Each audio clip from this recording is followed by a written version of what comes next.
You're listening to an Anderson Entertainment production. This episode. Our Fab Fact this week is Old Hat. There's a mystery on the moon in the Randomiser.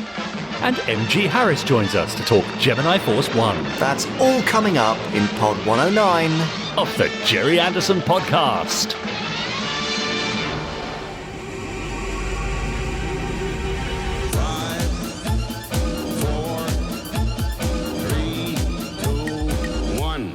Let's get started.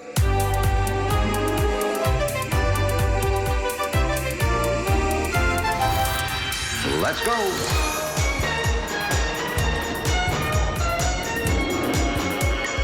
Spectrum is green. The Gerry Anderson podcast with Jamie Anderson and Richard James.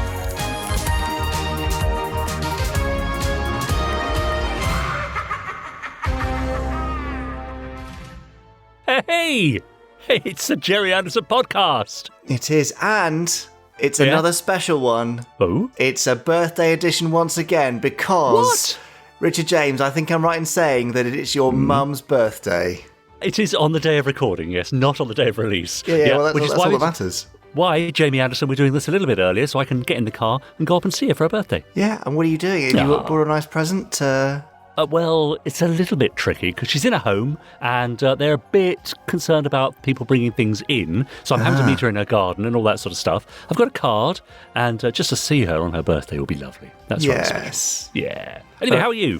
I'm fine, thank you very good. much. Excellent. Yes, all is well. I also saw my mother for the first time this week. First time in 4 months, which was rather nice. Yeah. Isn't it? Yeah. Nice but weird, because we still have to be careful, don't we? Exactly. Would you believe she hasn't been listening to the podcast? She had an opportunity to listen in and kind of feel some connection with me and even with you. Yeah, yes. And she hasn't done it, so... Well, I mean, I haven't seen her since my birthday, talking of birthdays. Oh, yes, that's true, Last year's birthday. I forgot about that. Yeah, anyway, that was a surprise. That's not for here. No, it really isn't. No, you're right. Yeah, it was strange, wasn't it? Poor Richard had his birthday meal and then me and my mum turned up. Dear, oh dear. Yes, anyway, this is the Gerry Anderson podcast. Oh, yes, so it is. Or the Gerry Anderson podcast hosts mumcast, it seems.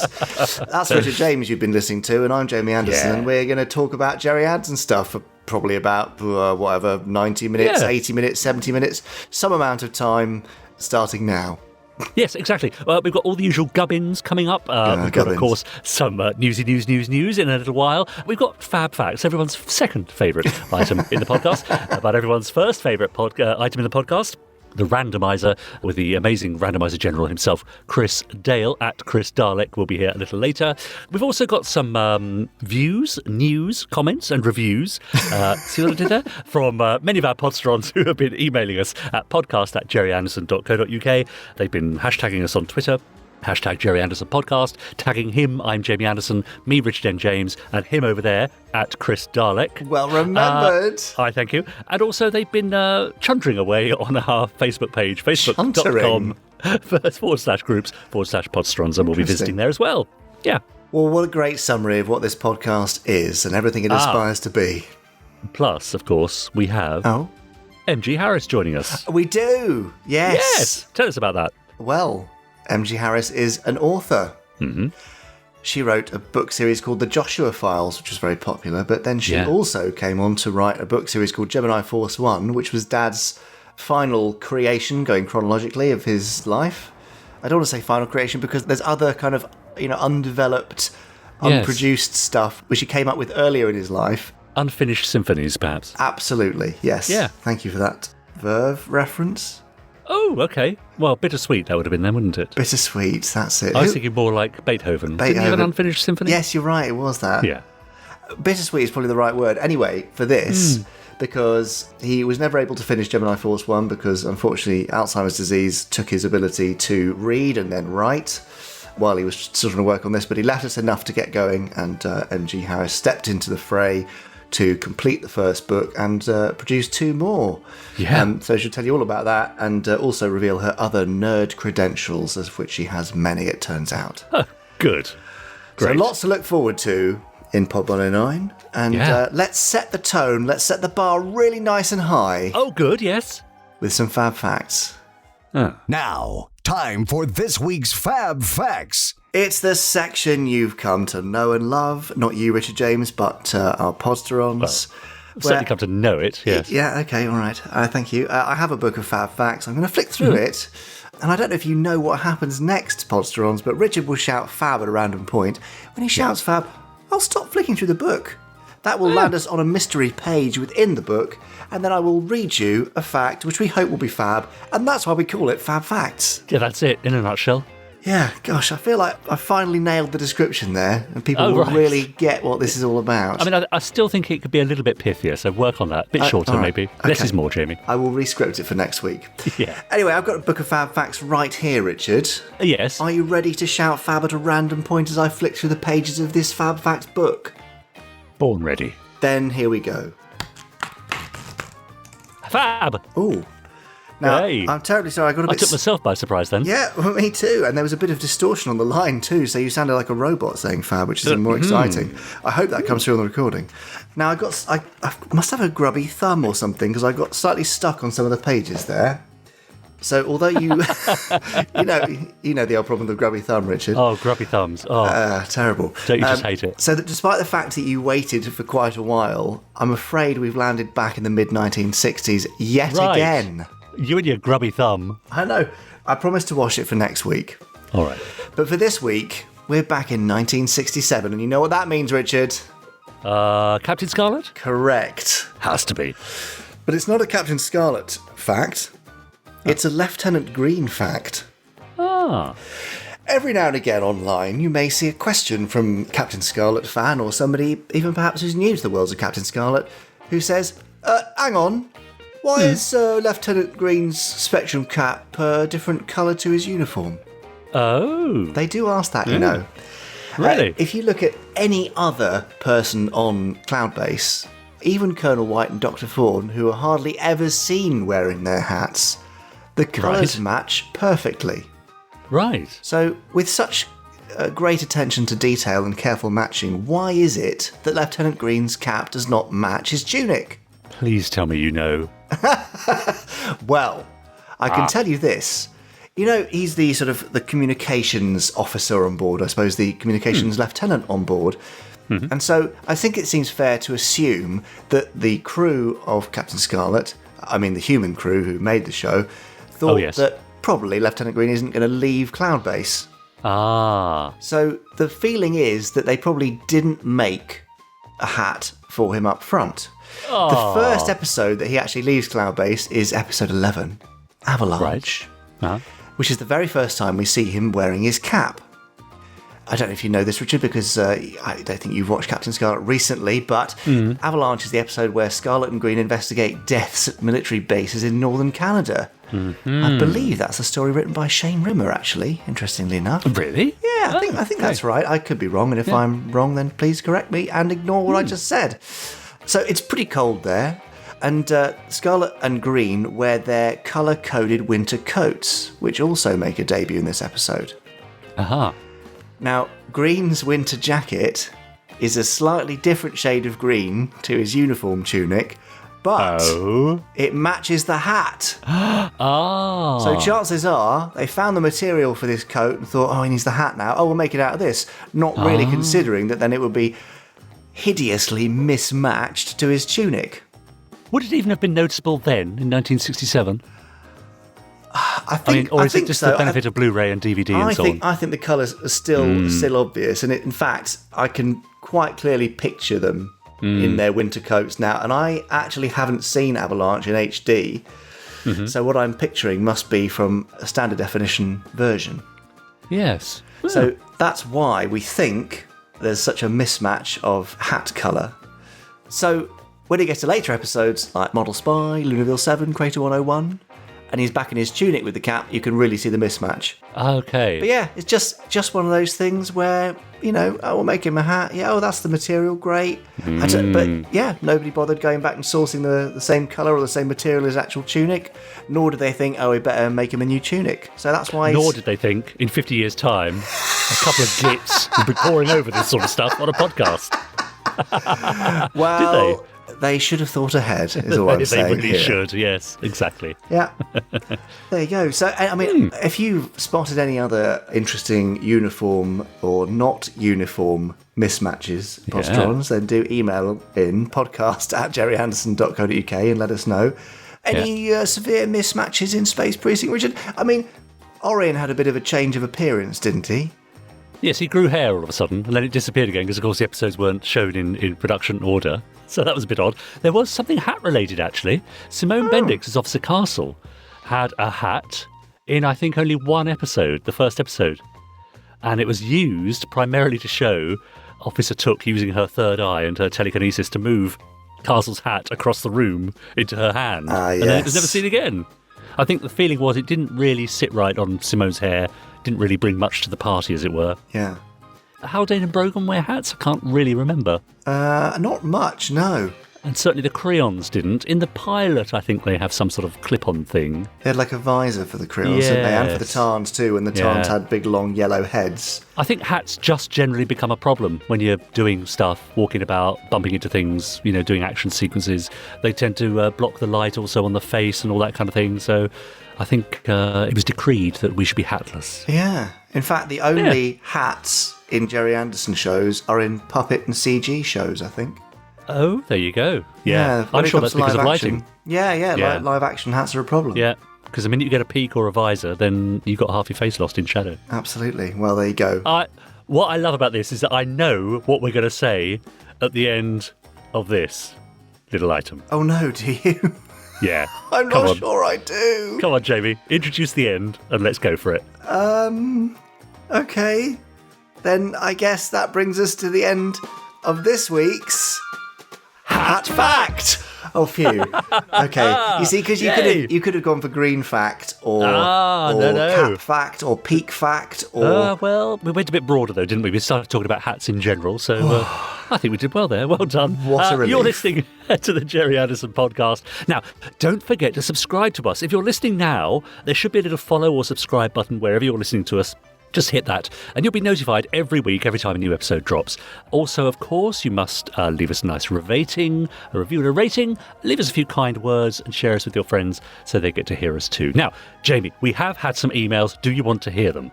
I would love to hear them. Nothing would make me happier. Excellent. Stephen, for example, says, "Good day, gentlemen," being very formal. "I bought the TV21 Blu-ray and found that when watching Stingray, I absolutely loved both episodes and realised I'd hardly seen any of them, and I ought to remedy that. However, despite these 2 HD episodes, there's no Blu-ray Stingray available to buy except on this compilation disc. Are there plans that you know of to remedy this? If not, it'll have to be the good old DVDs. All the very best, Stephen." Well, way back in, I think, Pod 10... Yes. We spoke to network distributing MD Tim Beddoes, and I asked him what would be next in their Gerry Anderson lineup. And at that time, we already had Scarlet, and we knew that Joe 90 was underway, and he said, yes, absolutely, Stingray will be next in line. I believe that is still the case. But with all these things, they take quite a lot of time, and network do a huge number of restorations of film and TV from across the decades.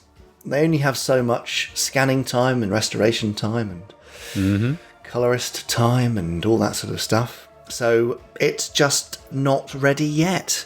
But I'm fairly certain that we might get news of it maybe in the next 6 or 8 months, something like that. Right. So okay. And also, definitely get there.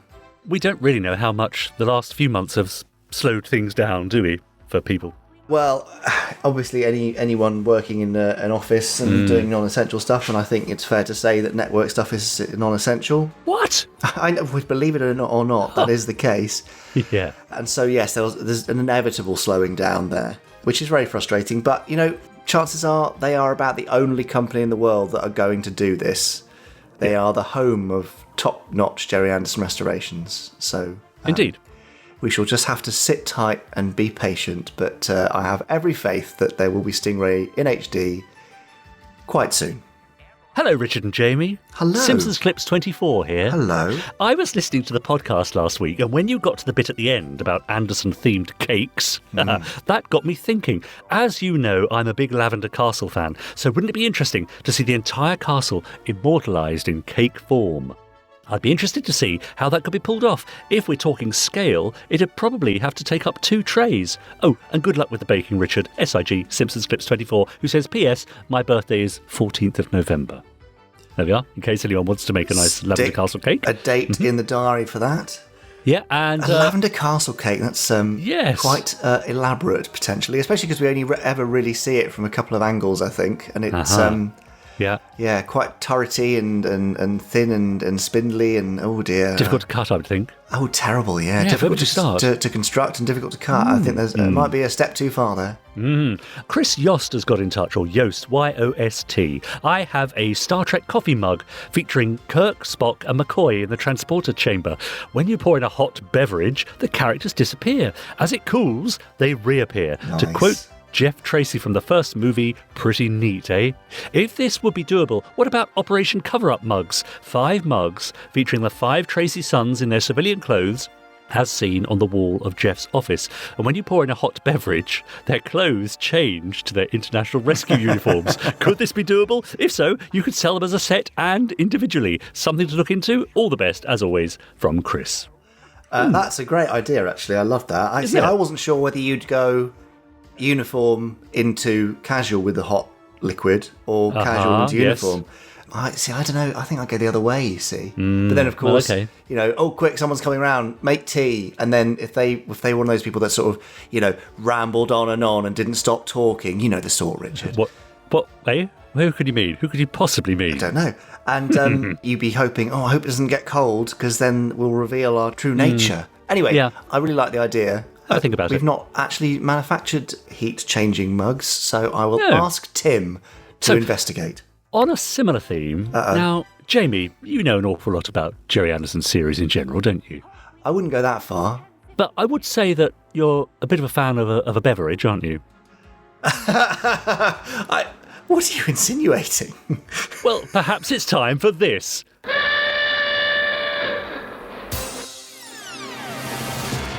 Yes, it's time for your beverage-related Anderson series Quickfire 5. Are you ready for these? Yes. First up, Space 1999 or UFO-Voltine. Oh, 1999. And that's as far as I got, sorry. What relief! I couldn't think of any more. UFO-Voltine? Yes. I was thinking of Earl Stingray. Oof. Captain Scar Lilt, but they weren't, they just weren't cutting the mustard. Scar Lilt. I know, terrible. Goodness me. Does Lilt even exist anymore? I would think so. Probably does. Let us know. It? Yeah. Yeah, so Lilt and a One. bounty. How exotic. Quickfire 1 is plenty for Sorry me. about that. Thank you for stopping there. I'm most relieved. But yeah, always tea over Ovaltine. So, in fact, can I give you an extra fab fact here? Oh, what have I done now? That no, the family home where Mum still lives was previously owned by Lord and Lady Horlick of Really? Horlick's hot drink fame. So there you go. You never lovely. quite know what you're going to get on this podcast. Richard makes a true. weird sort of wordplay pun thing, and I give you a fab fact about the family home. That's why people come here week after week after week, Jamie. It is. And if they're not here for that, then they probably come here for the Gerry Anderson news. Oh, I should cocoa.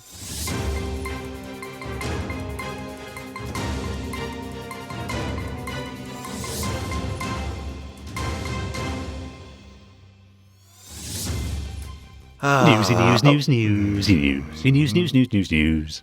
Newsy news. Thank you, News. Richard. Done? News. Yep. Thank you very much for being done, and also for giving us another hot drink reference. Great. Richard James. Yes. The Thunderbirds soundtrack is coming out this week, I believe. It's very exciting. I think it's got between 7 and 8 minutes of previously unreleased music, as well as all the good stuff that you know, the themes and the great various bits and pieces. And Yep. I'm very excited about that. However, I've got some difficult news. Oh, which is that what now? the vinyl version on Sky Blue vinyl is almost sold out. Oh, wow. Okay. If you've pre-ordered it, then good. You've locked in your order. You'll be receiving it hopefully this week. If you haven't ordered it, hurry. Hurry, because the first pressing is almost gone. And if you don't get it now, then there'll be no more first pressing. And there's actually no guarantee that they'll do any further pressings either. So go grab that from, obviously, the Gerry Anderson store or your vinyl supplier of choice if they have them. But I don't know if they do or not. So I'm looking forward to getting mine, and I might make a little video of me playing around with my new vinyl set, because I've got myself a little turntable, which I rather like. It's well done, you. It's in a white sort of briefcase thing, a bit like Joe 90's briefcase. Is it now? Except not owned by a precocious little oik. Well, some may argue that. I mean, you say that. Anyway, Richard James, you're a Captain Scarlet fan, aren't you? I should say so, As we yes. discovered, I mean, you already knew about the Lieutenant Green Fab Fact from earlier this episode. Yeah. Didn't you? So you'll be thrilled to know that the Captain Scarlet logo range is now available at the Gerry Anderson store. If you want a T-shirt with the old Captain Scarlet logo on it, or a mug, or whatever, then that's finally available. And we'll just end this one with a bit of a sad note. Note being the perfect word, really. Ennio Morricone. Yes. Who passed away last week. Not a name you necessarily associate with the worlds of Gerry Anderson. However, he is associated with the worlds of Gerry Anderson. Okay. And that's because Space 1999 was co-produced, co-funded by Italy's national broadcaster. And when the series was to be released to celebrate that fact, they cut together, I think, a sort of movie-length version of Breakaway and Ring Around the Moon, maybe, and one more, into a theatrical release called Spazio 1999, but obviously in Italian. Right. I don't know what that is in Italian, because I'm a heathen. So they had a movie edition, and obviously they dubbed it with new voices, but they also replaced Barry Gray's soundtrack with Morricone's. Oh. So he produced a soundtrack especially for this. It is very, very different to Barry's. Right. Including a new theme and so on, I suppose? Yeah, new everything. Yeah. So wow. Really interesting. So that was, the Italians' first taste of Space 1999 was sans Barry Gray. But yes, that music has been released. I think it's available, not currently by the Gerry Anderson store, although we may look into that. But if you just search Ennio Morricone Space 1999, then there's some sample stuff on YouTube, and you can hear the strangeness for yourself. Interesting. So yes, a sad loss to the world of music, but also there's a link there to the world of Gerry Anderson, which you may or may not have known about. So, Richard, unless you have anything to add...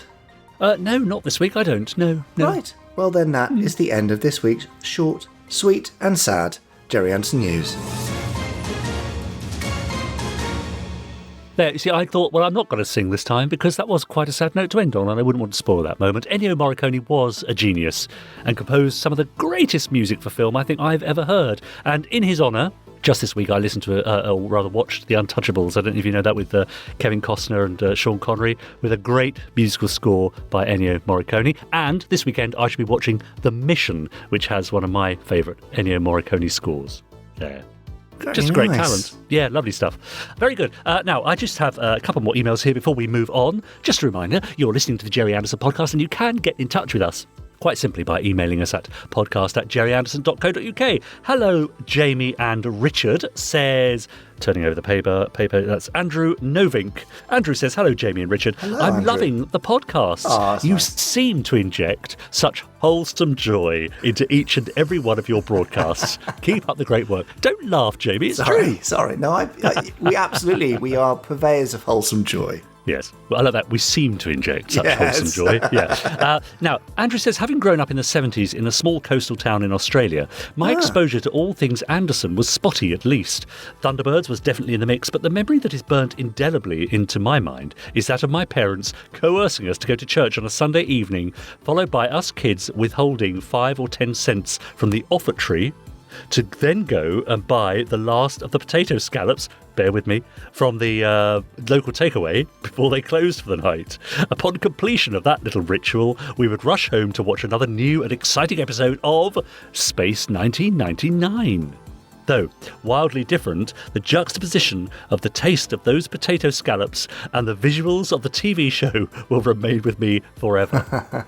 Isn't that odd how sometimes taste or texture or smell reminds us of a specific show or a time or a person? It's weird, isn't it? It happens. Marmalade, for me, denotes the 90s, 80s and 90s kids cartoon Inspector Gadget. Isn't that odd? You see, warm, crusty bread and butter reminds me of 70s ITV World of Sport on a Saturday afternoon. Isn't that strange? Yeah. I would love to hear any further Podsteron food and entertainment correlations. Please do email them in. Yeah. As a child, says Andrew, my imagination ran wild with the majesty of what Space 1999 brought to my world. A little tangentially, I also love the sense of presence that the Viewmaster system was able to bring to any topic, and my favourite discs by far were those from the Space 1999 episode War Games. Now, many years later, I do architectural visualization, and it's no surprise that I'm equally struck by the prospect of virtual reality. As a testbed, says Andrew, for the development of my VR workflow, I was inspired by the sets from Space 1999. And whilst not being a game developer, I'm over the moon, so to speak, with what I've managed to create. The power of modern computers is truly outstanding and goes way beyond what the show creators could have imagined just 45 short years ago. So there we are. I remember those viewfinders. They're like little sort of binoculars that you held up to your eyes and you had little discs that you put in the end. And the little funny clunky trigger on the side that you can press and it changed the picture. Yeah. I've got one in my little archive thing upstairs here. Oh, nice. I think actually I've got a Space 1999 one. Great. I might go and play with it. Very good. It's Clive Lewis, sorry. Captain Clive Lewis. Let's call him that. Great. Captain Clive Scarlet. Lewis. He says, and Torchy the Battery Boy. You decide who's who, he says. Oh, ouch. Yes. I was recently listening to the Kermode and Mayo film review podcast from the 3rd of July when film critic Mark Kermode started to mention a birthday present he had recently received and had been playing constantly, describing it as the best soundtrack ever. This was Barry Gray's soundtrack album from UFO. The pair then started to reminisce about UFO Joe 90 and basically how fantastic Barry Gray was, even performing a vocal rendition of a selection of the music. The Anderverse is everywhere. Maybe you can get them as interview guests for the podcast. SIG, Clive Lewis. Thank you, Captain Clive. Yes, well, I have emailed Mark's agent a couple of times to try and arrange that. To no avail as yet. Okay. But as you know, Dickie James, I think I popped onto the Commode and Mayo show on Radio 2 a couple of years ago. That's right. Dropped in and gave Mark a dinky interceptor from my collection. Yeah. So we know he's a big fan. So hopefully at some point, we'll get him on. Yeah, I hope you cleaned your grubby thumb before you went in. Your thumb marks everywhere. I wiped it down thoroughly. And finally, we have one of our lovely Podsteron voicemails. Now, this is from Eric Hinkley, who said, I thought I'd be brave and send you a good-spirited voice clip. I appreciate the three of you very much, despite my poor attempt at humour. Thank you for everything you do. So let's have a listen. Greetings, Jamie, Richard, and Chris. This is Eric from the United States. I have a bone to pick with you guys. You three have created such a valuable asset to a new fan like myself with the podcast that I have no defense to it at all. I've only been a fan of Gerry Anderson for maybe 3 months, and I've already purchased so many things.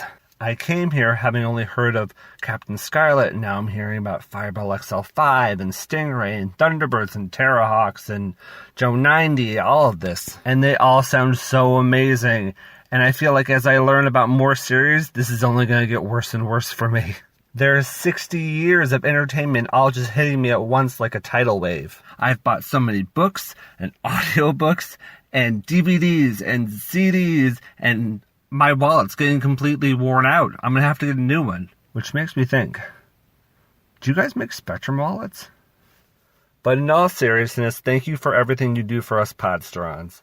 FAB, Forever Anderson Bold. What a lovely message. Yes. Thank you, see? Eric. Yes. But you've got to feel for him. Poor Eric, 60 years worth of stuff to catch up with, and he's only known about it for the last 3 months. Yeah, that's true. But also, what a great position to be in, because it's all instantly accessible. It's not like, becoming a fan when Joe 90 was out in 1968. I mean, who would do that? And then having to wait, a year and then not even seeing Secret Service because it wasn't broadcast in your area, and then having to wait, and then your parents saying, "Oh no, this UFO thing's too grown up, you can't watch that." You know what I mean? Like having to wait for that kind of that linear approach. Whereas now you're essentially in the modern world having the kind of the streaming approach, the whatever you want, whenever you want. So Eric, we're so pleased to hear that, and good luck, and thank you for your lovely message. Yeah, and do you do Spectrum wallets?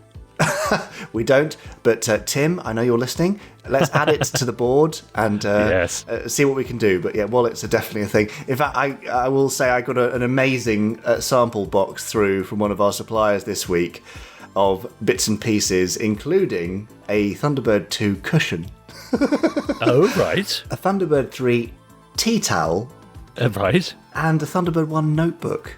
And they're all rather lovely, so they may be things that you may see appearing in due course, but we'll also look into the wallet thing. Yeah, lovely. So thanks for that. Yes, we do love to hear your voice clips, so do send them into podcast@gerryanderson.co.uk, and we'll try our best to play them out. Like that one we just did. Now, Richard, I can see the time ticking away. I know you've got to get in the car soon and go and see your mother for her birthday. Yeah. So should we get on with this and go straight to our interview? Let's do that. Okay, MG Harris is an author, known for the Joshua Files, but also Gerry Anderson's Gemini Force One. She's going to tell you all about that in this interview, also about her nerd credentials, how she got into writing, and how that's related to something which might have even been worthy of a Gerry Anderson plot, a skiing accident. Aha. All will be revealed in part 1 of our chat with MG Harris. Hi, I'm MG Harris, the author of Gemini Force One series of books that was based on an idea by Gerry Anderson. Yes, and without you, those books would never have gone past a sort of couple of typed pages on Dad's computer. So it's a bit more than a couple of typed pages there. All right, fine. There were two openings. If you remember, there were 2 sets of 3 chapters. One that started what we now call Black Horizon, and the other is what started White Storm, because both of them were such great kind of set pieces. If they'd been on TV, especially, that I thought, well, we have to use every word we can, really. We have to use every, idea that we can. So, and actually, I got a lot of material. If you think about everything I've extracted, especially from White Storm. Well, we won't talk about that now. That's for we'll get onto that for sure. Yeah. So, look, listeners who don't know Gemini Force One, we will tell you what it is shortly. But MG, you are also known for other book series and stuff. So could you give us a quick, Spider-Man type origin story of when you were bitten or paper cut by a radioactive book and how you became an author, that kind of thing? All right, we'll start the violins. End of 2004, I was skiing in Gstaad in Switzerland, which is where my brother lives. And I'm not very good at skiing. And I broke my leg attempting to do something particularly, normal that any decent skier could do, but I broke my leg doing it.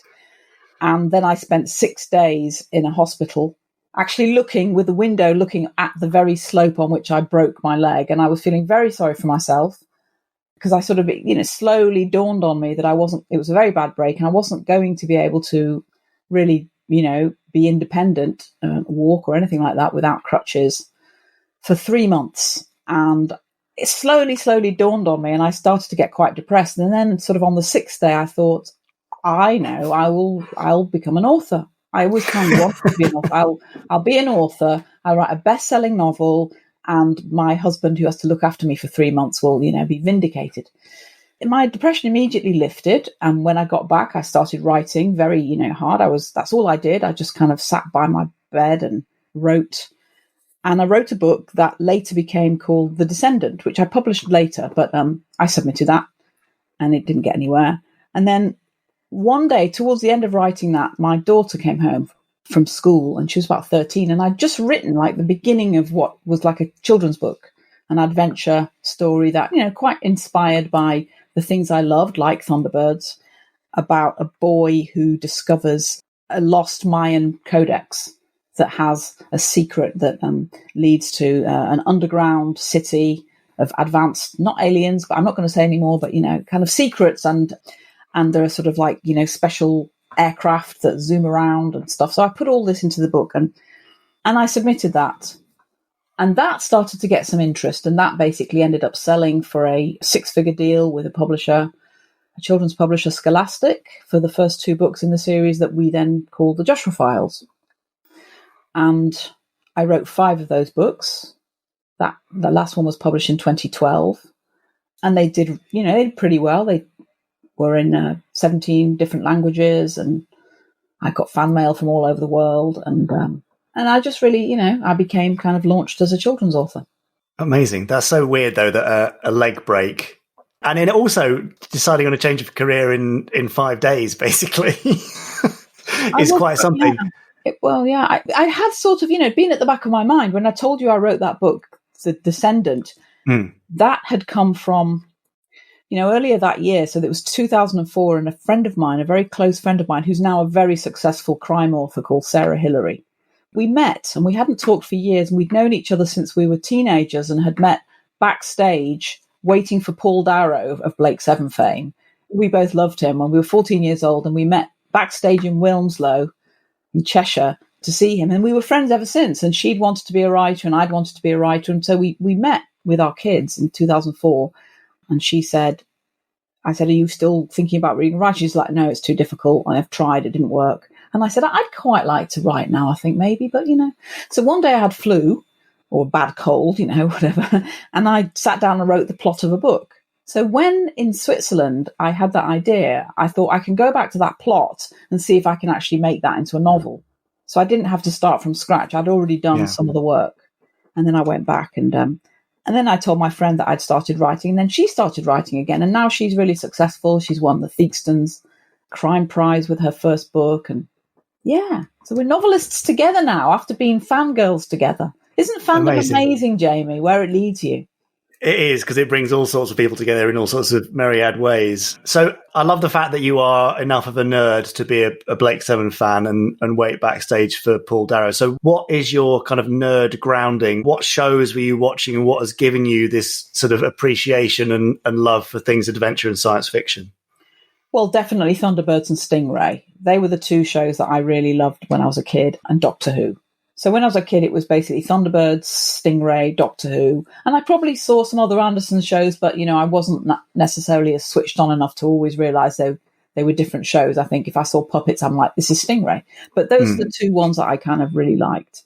And then Doctor Who, and then Blake Seven. So when I'm going into teenagers, it's Blake Seven, because obviously teenage girls love Avon.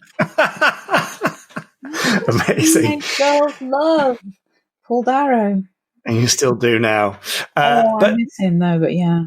What is it across those shows then, if they're the kind of key ones of your childhood, if you did a Venn diagram of the themes and the content, is there something central that fascinated you across the shows that you brought forward into your own writing, or something you hold very dear?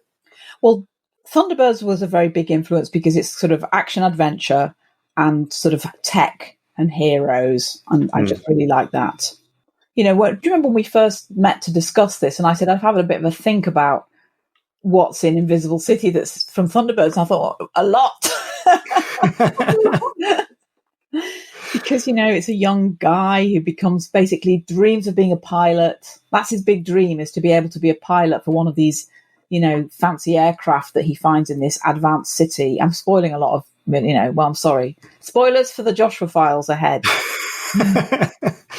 And then the thing that comes from Doctor Who is time travel, because Joshua Files, spoiler alert, is a time travel series, although that's not revealed at the beginning. I kind of held that back because my agent said to me, don't tell your publishers that this is a science fiction story, or they won't publish it because they don't like science fiction. Children's publishers don't like science fiction, he said. They think of it as a TV thing. So I didn't put that into the first book, and it's even very subtle in the second book when they discover this time travel device. In the third book, it takes off as a time travel series. So time travel, flying gizmos, hidden secret technology, hidden societies like the Thunderbirds. So, yeah, I think your dad had a big influence, for sure. I'm very glad to hear it. And it shines through, obviously. So this idea was first introduced you to by Robert Kirby, who's so one day Robert Cook said to me, he called me up and he said, did you like Thunderbirds? And I was like, yes, I love it. I was like one of my favourite shows as a kid. And he said, would you be interested in working with Gerry Anderson to develop a story idea he's had? I I think it was called something like Global Rescue Force or something at the time. And, your dad was still alive at the time. So I was like, oh, I'd love to meet Gerry Anderson. Oh, my goodness, of course I'd love to meet him. And he said, no. He said, don't expect too much because he's really poorly. He said, he can't really get through a conversation without repeating himself after about 5 minutes or so. And I said, that's fine. I don't care. I'd love to meet him. I'd love to meet him. I said, 5 minutes of the same 5 minutes is fine.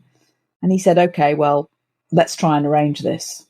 And then he became very poorly, of course, because that was before Christmas. And he died very sadly. So then I thought that was it. But then Robert Cook called me in again. He said, do you still want to do it? And I said, but Gerry's not around to collaborate anymore. And he said, well, he said, to be honest, he was in a bad way. He wouldn't have been able to do that much. But Jamie's talked to him a lot about the idea. We've got some chapters. He said, you've seen Thunderbirds, the kind of thing that, he was aiming for. We can talk about the concept. And he said, so do you want to meet Jamie? So then we met. Do you remember at his office? Yes, yeah. I do. In his little cozy office full of books, obviously, as happens with these things. So what was the skeleton of this series at the time that you recall? How was it presented to you? Because, Robbie used to talk about it very much as a kind of sort of Thunderbirds, but reimagined from the ground up, which is very shorthand, is true. And that's what he said to me. He said, Thunderbirds, he said that he sort of went into the background a little bit about how Gerry had lost the rights and didn't really feel, and obviously that's quite unfair the way things worked out. Yeah. You lose your rights over something like that. And so he really felt that he wanted to do the same thing again, but as he would do it now, kind of updated for the 21st century. So he said, for example, the cast needs to be, he said, the lead will be a woman. The lead was going to be the character who is now Addison. Yeah. Do you remember? He said, the lead is a woman. And he said, and I think he even said, and she should be maybe, perhaps even a woman of colour, but there should be a cast that is multiracial from all over the world. It's not just going to be a family anymore, but they interact like a family.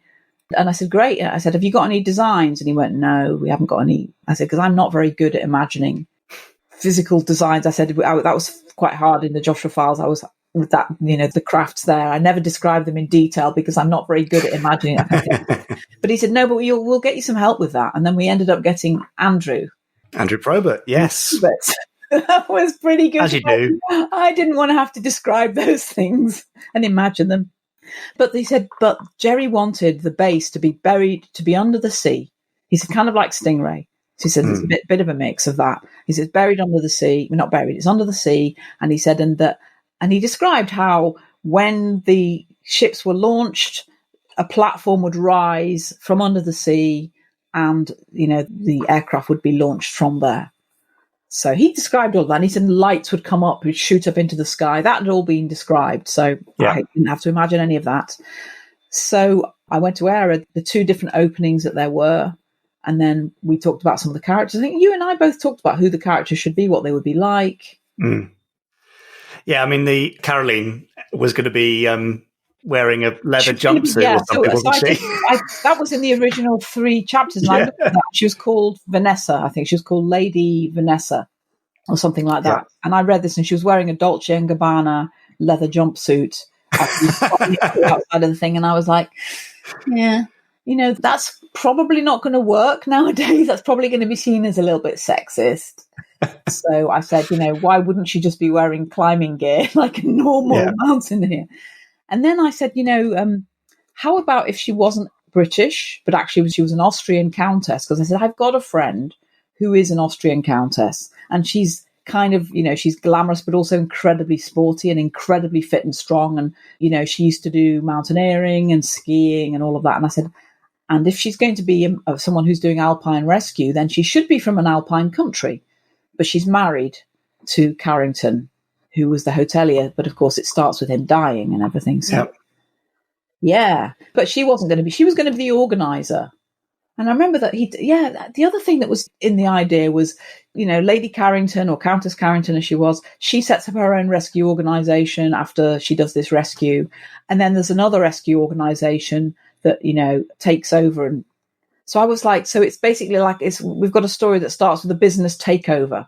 That's He said, yeah, sort of. I said, well, why would she do that? Why wouldn't she just do her own rescue agency? And he said, I don't know, just work it out. So there was a bit of flexibility there. Yeah. But then I introduced the billionaire character, the sort of mysterious billionaire who's basically, based on like our modern Jeff Tracy, the semiconductor billionaire, Jeff Truby, I think he's called. Jason Truby. Yeah, Jason Truby. Yeah. I like him because in my mind who was he? Sam Neill, I think it was Sam Neill in my mind. Yeah, which interestingly is kind of a little bit how Jake Dudman has approached him, I think. Yeah. But we had our dream casting discussion on YouTube somewhere, isn't it? We did do that, yeah. That was fun.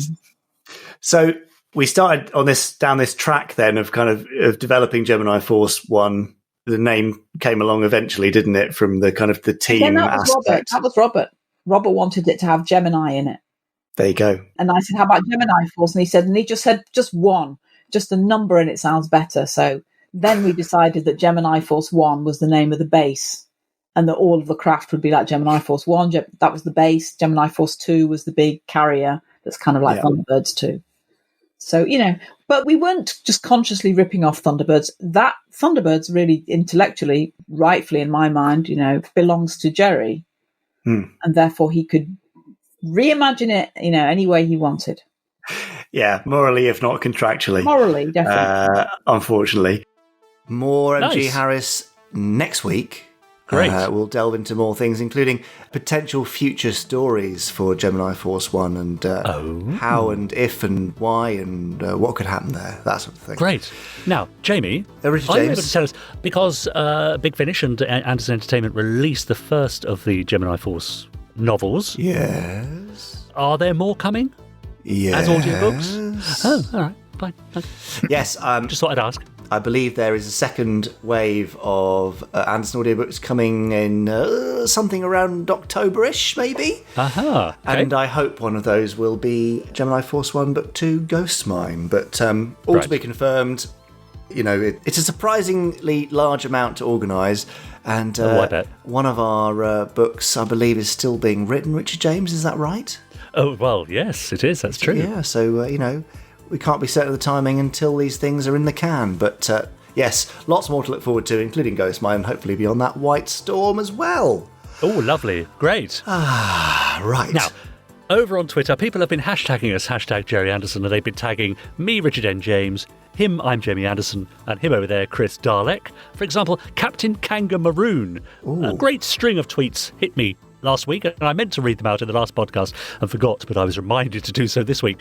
Jamie, says Captain Kanga Maroon, you often ask people in interviews what they think the common spirit of the Anderson shows are, and to my way of thinking, it's how Gerry wanted to tell them. He had his own specific storytelling style. In the 90s, I had something called turbocharged Thunderbirds here in the United States. Now, whilst it still had the Tracy brothers and the vehicles, the storytelling was so different, brackets, and awful, that I'm not sure you can say it's Thunderbirds at all. It was the Thunderbirds imagery, but not the same energy and tone. Now, while I've never seen it, I have to assume it's the same for the Firestorm anime series. Do you know the story of how that deal happened? I'd love to know what other versions of Anderson shows are out there. Now, he continues, I'm going to say something and it's going to sound pretentious, but I'm leaning into it and doing it anyway. Those versions didn't just have Gerry's voice. Like an audiobook read to you in a certain voice that you enjoy or comprehend easier, Gerry had a voice that resonated with certain people. You'd want to hear any story told through that voice. It was bold and ahead of its time. Futuristic ingenuity and a spirit of adventure, like you could assemble your own destiny. That being said, Jamie, you have been a wonderful protector of your father's voice. You've not only safeguarded it, but added your own as well, and it's harmonising beautifully. You are a producer that a lot of us would gladly stand behind and support. And finally he says, Richard and Chris, I can't imagine the Gerry Anderson universe without either of you. You bring so much charm and humour at a time where it is so desperately needed, each possessing a unique fire that warms all our hearts. Thank you for everything you do for us. FAB, Forever Anderson Bold. Oh, isn't that lovely? Nice? I've got a little goosebumps from that. What a lovely email. Thank you so much. So there were a couple of questions in there, really, he was asking as well. About the Thunderbirds, turbocharged Thunderbirds.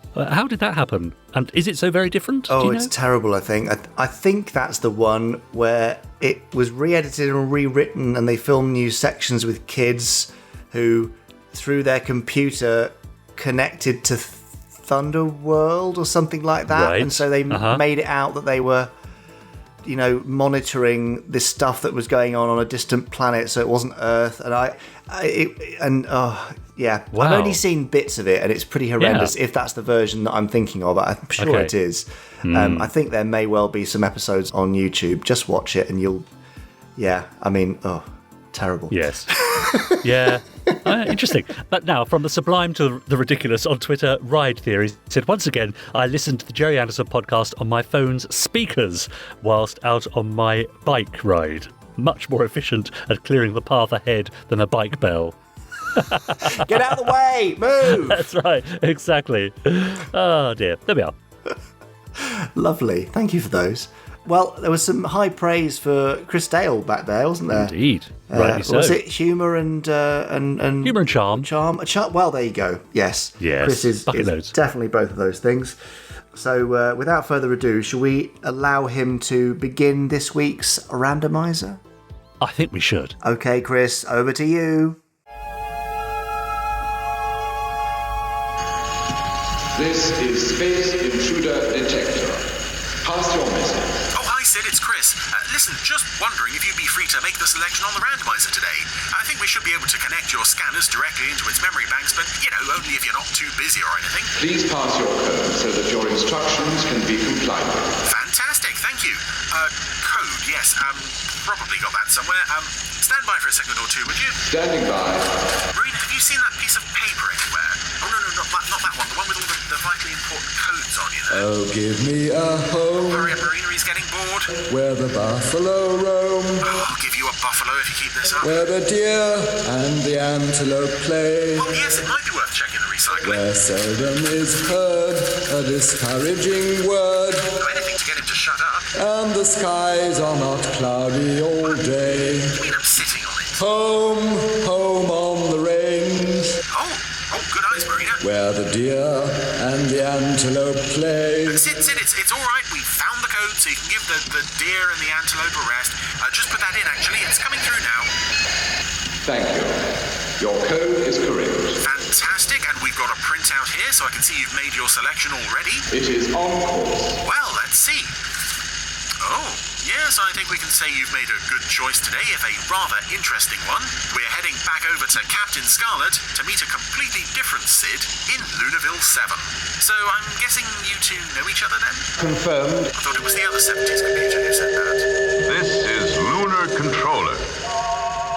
Since man's first successful landing on the moon back in the 1970s. Oh, so close. But then they couldn't have known how much closer they were in the real world that this was produced in. Hello, welcome back to Captain Scarlet on the Randomiser. It feels like it's been a while since Captain Scarlet last put in an appearance. Engage in a savage war of nerves with the Mysteron. This is also the beginning of what's come to be known as the Lunaville Trilogy. I wish to announce that I have been able to contact the Mysteron. A very interesting setup for this.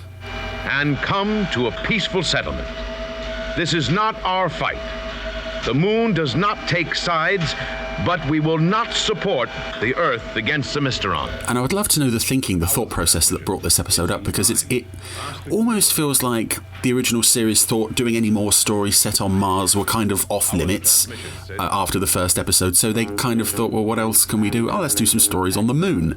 And I love that this first scene creates an entire believable world for life on lunar colonies in 2068. You have all heard or read last night's transmission by the Lunar Controller. Especially the idea that people living on the moon might consider themselves separate from, essentially Earthmen. Legality of the situation, Captain.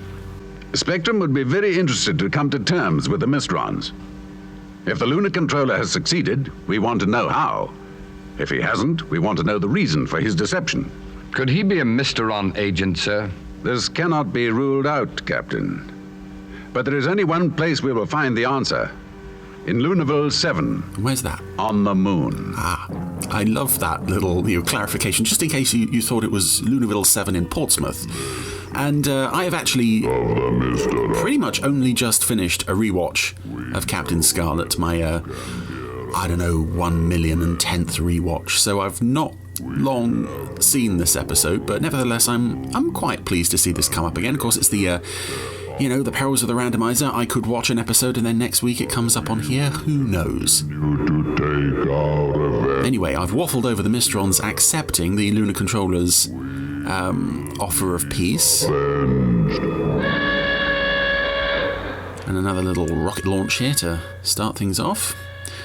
Scarlet, Blue and Green are off to Lunarville 7. XK5 on the moon. Internal countdown complete. 5, 4, 3, 2, 1, 0. Stand by for liftoff. I like that. Firstly, I like that this rocket launch they're all seated upright.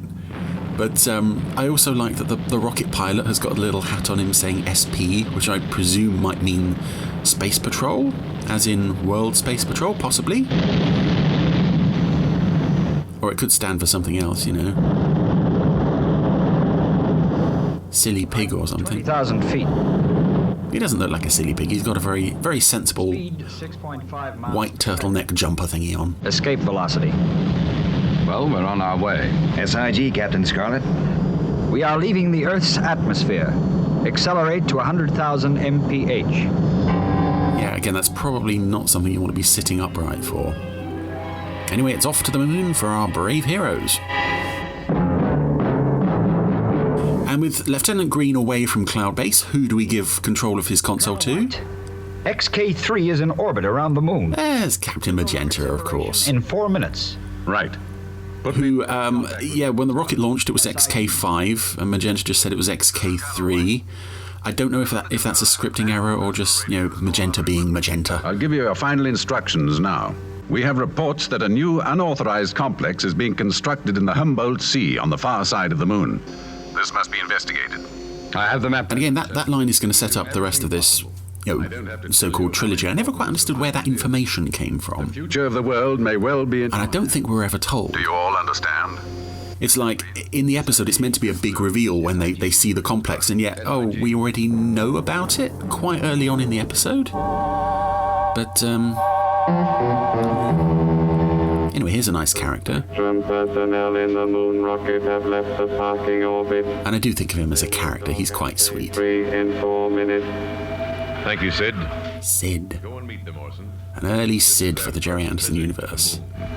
And their last... And of course, the Lunar Controller is played by Sam Louver, and his assistant Orson is played by Alan Titchmarsh. Oh, the rocket says XK3 on the side, so Magenta actually got it right. Magenta did something right. Mark that on your calendars. We probably won't see that again in this series.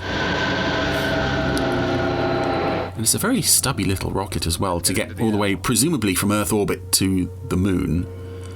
I'm not entirely sure what happened to the pilot or the rest of the rocket, presumably jettisoned along the way, but I don't know, a tiny little capsule like this. The walkway is in position. Open the outer door. Would seem to need a bit more room and a bit more fuel than it's probably got. Anyway. My name's Orson. I'm the Lunar Controller's PA. We would like Want to go on the Podsterons Facebook page and rave about me for several hours at a time? I completely understand. Oh, recognition discs. All got to wear them. Orson has got very filthy fingernails. What's he been doing? Welcome you to Lunarville 7. Say hello, Sid. Good day, Captain Scarlet. Good day, Captain Blue. Good day, Lieutenant Green. Oh, he's so polite. Recognizes you by the badges you're wearing. Sid controls everything in Lunarville. The air conditioning, airlocks, power supplies, even the rockets and moon mobiles. A very important piece of equipment. Assembled entirely on the moon by our own technicians. But designed and developed on Earth. The Earth may have helped us, but now we are self-reliant, democratic, and free. Understand? I like that moment, because I like the, it's not... I don't think it's giving away too much to say that the Lunar Controller and Orson here are the baddies of the episode. Letter personally. Oh, right, yeah. Scarlet just handed the Lunar Controller a letter. And it's got... It's a letter from the world president, but it's got an address written on it, and in HD you can see that the address is just squiggles, but I want to know what the full address was supposed to be, because there's like 5 lines there. It can only be like, Lunar Controller, Lunarville 7, will be available at airlock. the moon, in the sky. If you will follow me, gentlemen. Somewhere. What was I saying? Oh yeah, I like the obviously the Lunar Controller and Orson are villains, but there is nothing in this episode to 100% confirm. The unusual motion can be disturbing until you begin. The idea that they're Mysterons. The Lunar Controller could easily be, an ordinary human being who's gone a bit power mad, and Orson could easily be his sort of, Smithers-esque sidekick who's going along with things for the sake of it. I rather like the thought that, the Mysterons could just be taking advantage of this slightly power-mad guy and his fawning assistant. But I suppose the implication was that they are Mysterons. It's also it also helps that we can't clarify that, because I think Scarlet says later on they're not allowed to bring a Mysteron detector along. Anyway, as you can probably hear in the background... It's certainly a novel method of transportation and surprisingly smooth. Yes. The Earth's gravity is 6 times stronger than the Moon's. A machine like this would be useless on Earth. The force of impact on landing would be too great. The Moonmobile. Another lunar station. Lunarville 4. Most of our food is grown there. We're now on the Moonmobile, which is a sort of grasshopper-inspired hopping thing. Earth. But the component elements... Which is just... present on the Moon. One of the slowest, most awkward, most cumbersome vehicles ever to appear in the Gerry Anderson universe. Correctly. Our present course would take us to the Humboldt Sea. What is your interest in that area? And yet nobody in the story seems to realise just how awful a method of transportation it is. Everyone sort of goes, this is wonderful, amazing. Plenty of time. I'm afraid not. We would appreciate... No. I'm sorry.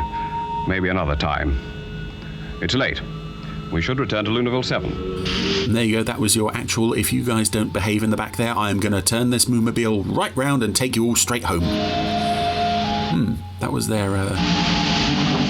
That wasn't even 5 minutes of a trip out on the lunar surface. Anyway, it'll probably take the lunar mobile, whatever, half an hour or so to get back. It's only travelled about 3 feet. This will be your suite for the duration of your stay.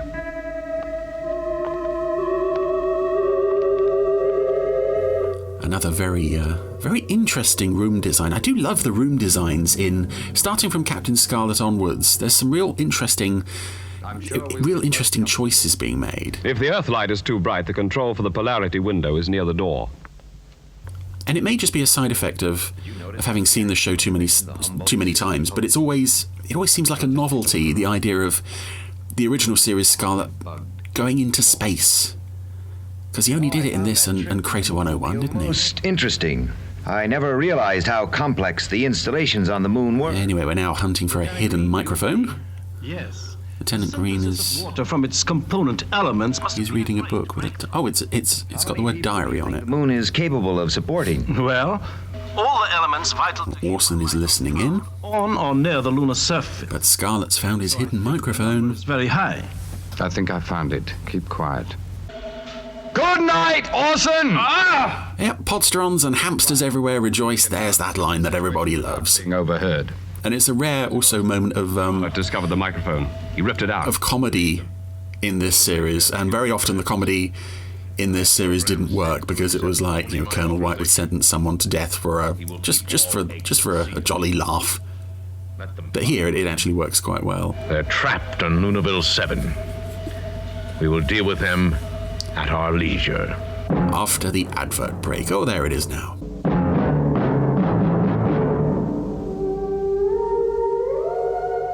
I also like that we come back from the advert break, pointing at a rock, then we pan over to Lunarville 7, but we can just see a little bit of Lunarville 7 in the frame, so it's almost like the cameraman didn't know where he was supposed to be looking.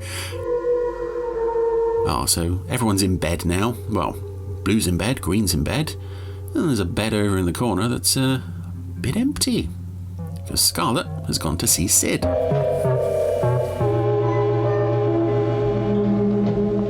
Who is there? Identify yourself, or I must sound the alarm. And over the years, it's been a sort of source of confusion and even contention among fans as to who exactly voiced Sid. And for a long time, it was credited to Gerry Anderson, and I don't think it is. In the present emergency. Because first and foremost, I don't think he would have had enough free time around this point to chip in and do a guest voice. I know he did Robert back in the day, but his workload on Fireball was probably somewhat reduced compared to what it would have been around this time. Recent publications have suggested it's Martin King who also provides the voice of Orson in this episode. I believe, and I've always heard it as this, I believe it's Jeremy Wilkin. What is it? The Lunar Control. Because otherwise Jeremy has one line as the rocket base radio thing, and Martin King would have two major roles in Sid and Orson. So I've always heard it as Jeremy. I can hear Jeremy's inflections and tones in Sid's voice. But Wake Lieutenant Green and... I could be wrong, but there we go. There's no harm in trying to make a guess based on experience of watching these shows. How did you get Sid to let us out? I'll explain later. You think you can handle the controls? It could be an 80s Doctor Who with an explanation like that. Green, have you got that map reference? Yes, Captain Scarlet. Right. You will act as navigator. SIG. Let's go. We're off to investigate the reports of a complex being constructed in the old Moonmobile. Scarlet's letting everyone else do the work. Green is map reading, Blue is driving, and Scarlet doesn't have to do anything because he got them the Moonmobile in the first place, got Sid to let them out. Oh my goodness, this thing is so slow. And I think later on they make an estimation of its speed. ETA at the Humboldt feet. 400 hours. 2 hours. We might just have time to get back before the lunar controller discovers we're gone. So they're planning to make a 4-hour trip in this thing. That's going to get them all of maybe a quarter of a mile the way this thing moves, but I think there's a line or something that says that it's 200 miles away. So yeah, between us seeing it slowly galumping its way across the surface, it must suddenly speed up in between scenes. And this is also, this basic design also returned in UFO for the Shadow Moonmobiles, except very wisely they got rid of the very slow jumping movement and just had it hover across the surface, which works much better. Well, we've covered the whole area and found absolutely nothing. Another 10 minutes, then we'll start back. I thought I saw a light. Where? About 2 miles ahead. 15 degrees to port. And there's the safety harness on Green's chair has changed colour. It was red when they set off, and now it's white. Oh, now it's red again. Look. There it is again. Yes. It's coming from a small crater. Must be here. It's marked but unnamed, Crater 101. In the Gobi Delta. I don't know how accurate that would be to actual lunar geography. I would presume not very, but... From the amount of dust, there's a lot of activity down there. And Green's straps have changed colour again. Anyway, we're now on the edge of Crater 101. And what can we see down there? Oh, no, my mistake. Sorry, we landed near, and now we've got to do another hop over just a bit closer. Mobile.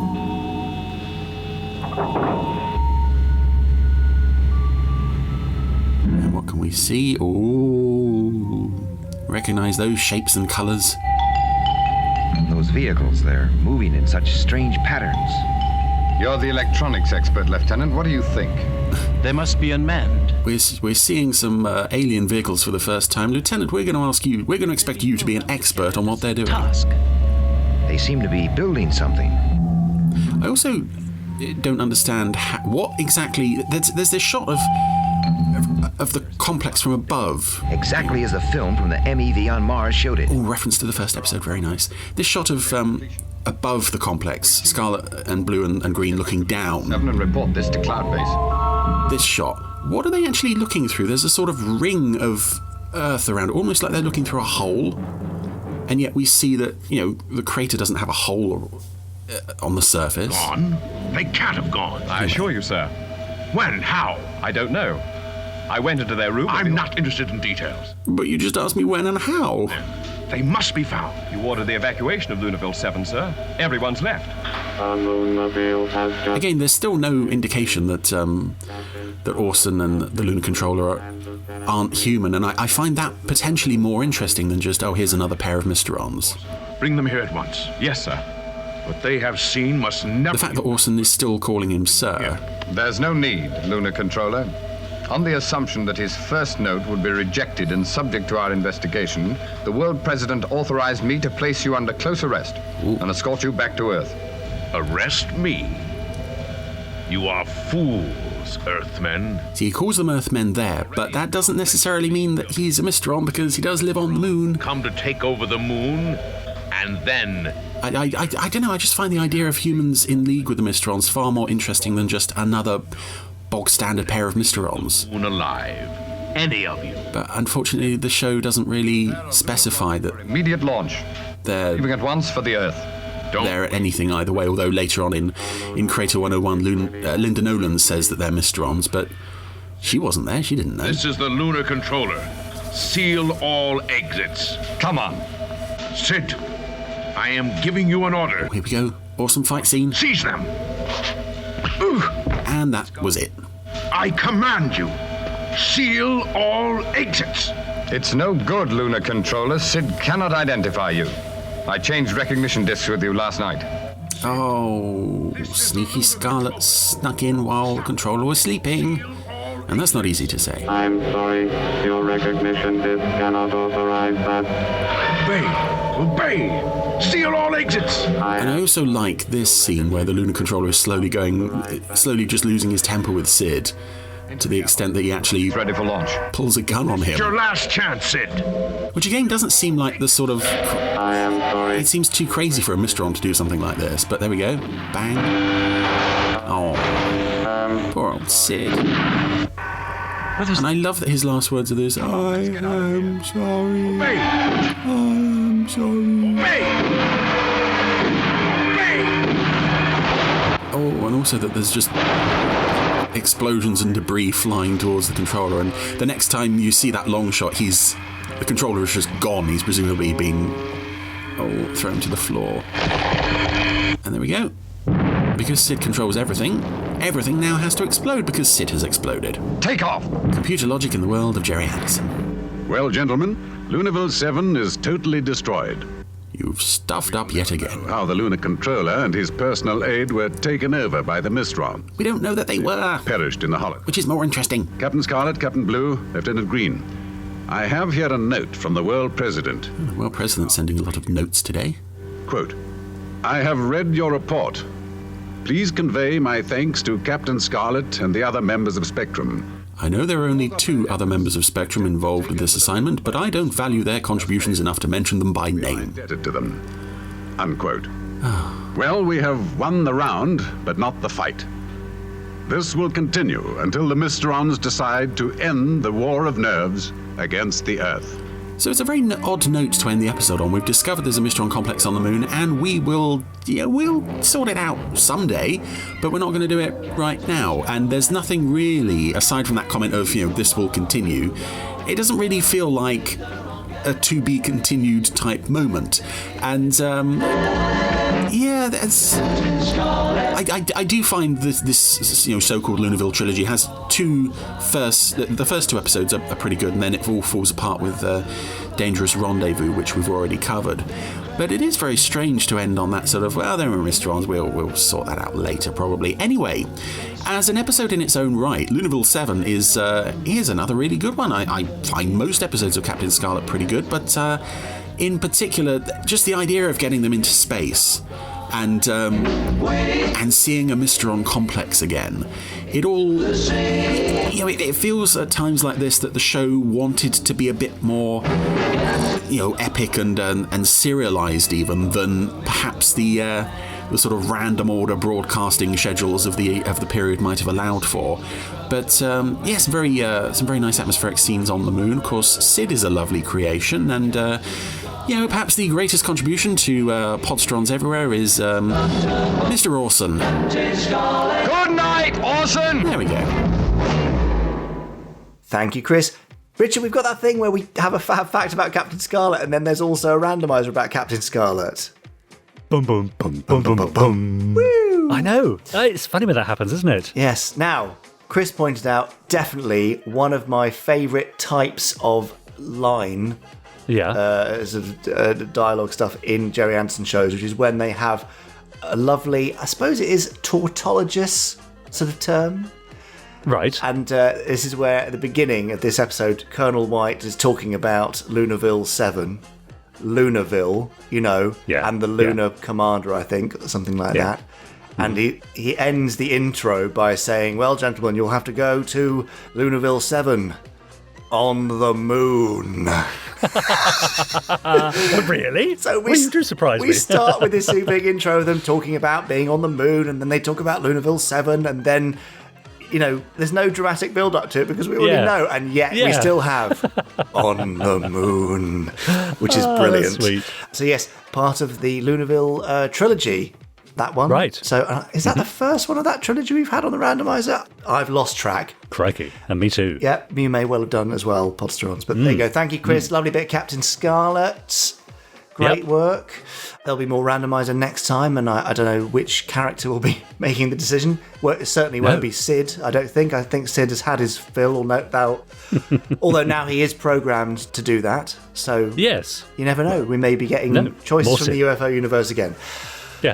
But for now, that's the end of our Gerry Anderson stuff, isn't it, Richard? Unless you've got something else to add. Oh, it sounds like you have. We should really just head over to our Facebook page very quickly, shouldn't we? Quick, because you've got to go in a minute. Yeah, I have. Yeah. So Mark Perkins, for example, says, here's a dark one. I've just watched Joe 90 shooting dead a couple of foreign agents, and it set me wondering which Gerry Anderson episode has the highest death toll. Yeah. Now, funny enough, a Captain Scarlet episode we've already mentioned, Avalanche. Yes. I think has over 300 deaths. Wow. We don't see all of them, though. No. But, Space Precinct, Time to Kill, of course, the entire police team. You're right. I'd forgotten about that. So, Podsterons, do you know which Gerry Anderson episode has the highest death toll? It must be a Space 1999 episode, surely. You'd think so, yeah. Glenn Mason's got in touch. I discovered the podcast middle of March, and I've been hooked from Pod 1, and I finally reached Pod 108 today. The only problem is, now I've got to wait each week for the next one. But sorry. It's definitely worth it. Yeah. He says that you guys are doing a fab job. The interviews, the stories, the banter, the randomizer, all the Podsterons, everything is brilliant. Cheers, Glenn. Well, thank you, Glenn. And finally, Lauren says, today I took the brave step of going on a long walk on my own since I started shielding back in March. I wanted something to give me courage to keep going, so I'm listening to Barry Gray's Thunderbirds soundtrack as I go. I still have to shield, but glad to at least get more freedom and exercise. Stay safe all. Absolutely. And right back at you, Lauren. Awesome. Yes, enjoy that heroic feeling you get from so many of the Anderson themes. Yes, that's right. There we are. So yes, do pop on over to facebook.com/groups/Podsterons and join in the fun on the Podsteron group. Yes, and make sure you're following us on all the other bits of social media. Yeah. Facebook and Twitter and Instagram and YouTube. Yeah. Lots of stuff still coming up on the YouTube channel. And yes, please do leave us a rating. If you're new to the podcast, that's a review and a rating combined. Richard came up with that term, isn't he clever? And make sure you tell your friends. We've got more and more people listening and enjoying and discovering the worlds of Gerry Anderson. They don't have to be a Gerry Anderson fan already to enjoy this podcast, as Eric earlier has proved. So welcome to all of our new listeners and Podsterons. Thanks for joining us, and we'll go away now, won't we, and come back next week? Yeah, I think we'll do that. For Pod 110. Hooray! That's crazy. Right, see you next week. Bye. Bye.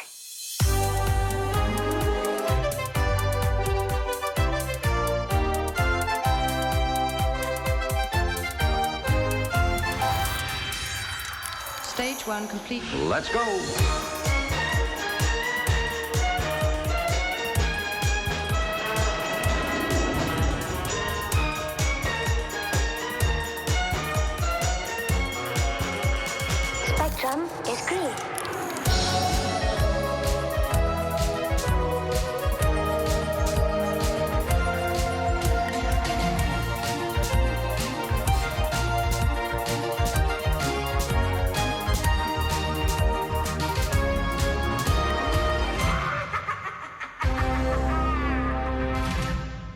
Right. Is there going to be cake today?